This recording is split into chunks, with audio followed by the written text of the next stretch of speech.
ఇంత గొప్ప దేశం మనది, ఇంత సంస్కృతి ఉంది, ఇంత సాహిత్యం ఉంది, ఇంత సంప్రదాయం ఉంది.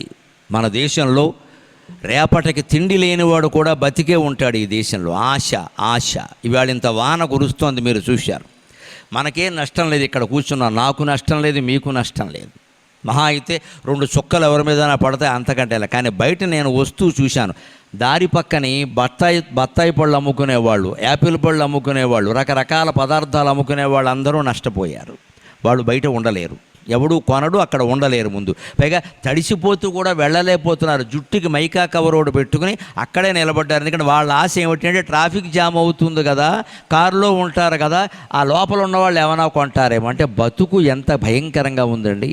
ఇంత వాన వస్తే మనం ఇంటికి వెళ్ళిపోయి టీ కాసుకుని తాగుదామని ఆలోచిస్తామే, కానీ వాళ్ళు అలా ఆలోచించడానికి లేదే. ఆ బడ్డీ కొట్టువాడు ఎవడు ఆత్మహత్య చేసుకోడు కదా, బీటెక్ వాడు ఎలా చేసుకుంటాడండి?